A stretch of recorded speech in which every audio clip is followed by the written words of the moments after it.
Welcome back. It's nearly impossible to ignore the different trends that find their way onto our feeds every day. Everything from dance moves to food recipes can look irresistible. And while a lot of it is harmless, some of it can have a negative impact on our youth and the habits that they might be forming. Joining me now on how our sponsors at Horizon Health Services can help keep your child stay safer are Erin and Melissa. Welcome, ladies. Thanks for joining me. Yeah, thanks for having us. Of course. Let's get right into what you guys are coming on to talk about, which is the S.A.F.E.R program through Horizon, what it is and what the purpose is. The S.A.F.E.R program is actually a national early intervention initiative where we are able to screen young people ages 10 to 25 for any early signs of substance use concerns. And we are able to implement this intervention, which combines evidence-based screening tools as well as some motivational interviewing conversations with youth, figuring out what's important to them, what their goals are, how their current behaviors may match or not match, what they're hoping to accomplish in their youth careers. And we're also providing them with science-based information and education so that they can make informed decisions. And we're able to offer this intervention in over 40 school districts in the Buffalo, Niagara, Genesee County area.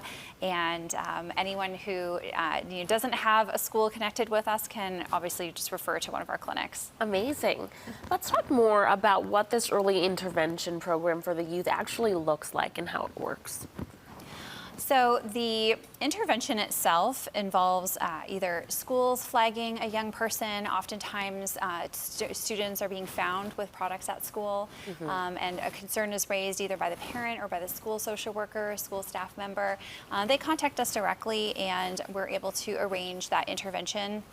And our goal is to meet with young people where they're at, which means coming to their school location. We know that families are busy. Coming to appointments after school time can be challenging, and we are able to arrange that service to happen in the school.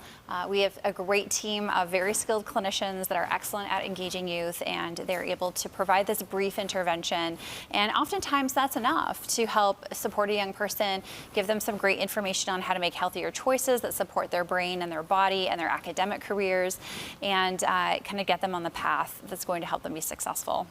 Why do you think it's so important to assess youth early for substance concerns? And with that, at what age should parents and faculty really be on the lookout and start addressing these concerns heavily?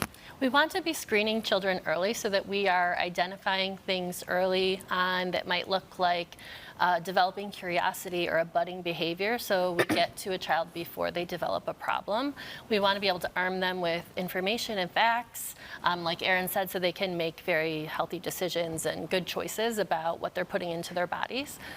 In terms of parents, I think parents should start very early on talking to their children about important issues like this. We want them to have open lines of communication and just generally give their children good information about how to make choices in general about all things that impact their health.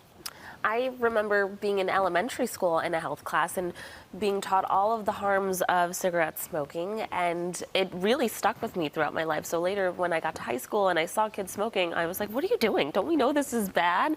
And I always think it's so crazy how things like vaping, it's just an electric cigarette for the most part, and they made a cigarette electric and people forgot how bad it is. So it is really concerning, and it is important to talk early on, because I know for myself that stuck with me until later on in life. What are some preventative measures that parents can take?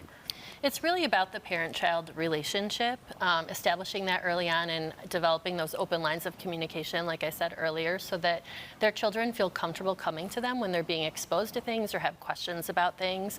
If parents can take that non-judgmental approach and have those open conversations, children are more likely to get the information they need from their parents. We want parents to be armed with that information and facts, and also be clear about their expectations and the values of their family, so that children understand kind of where they fall in that as well. What are the substance use trends that you've noticed in schools and our community's youth? Gosh, the substance use trends are actually pretty concerning. I can't really sugarcoat that. We are finding that kids are more often bringing nicotine products and cannabis products into the school setting. That poses risks for the students, not just the ones that are consuming, but other students as well, and faculty. The concern around consumption at school is a concern. Obviously, it's impairing, a young person's ability to learn and be present and focused.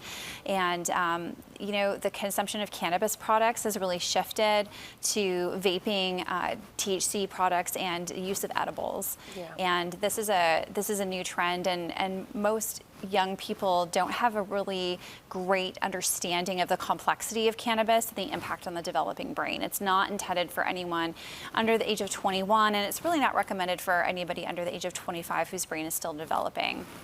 On a positive note, we are seeing kids become more vocal about their dependency with nicotine vapes and asking for help. So being present in schools, having these open conversations, normalizing discussions about substance use early is creating an opportunity for kids to approach us without judgment, to say, hey, I think I need help. I'm having a hard time dropping the vape. I don't know how to do this, but I know it's the healthiest thing for me.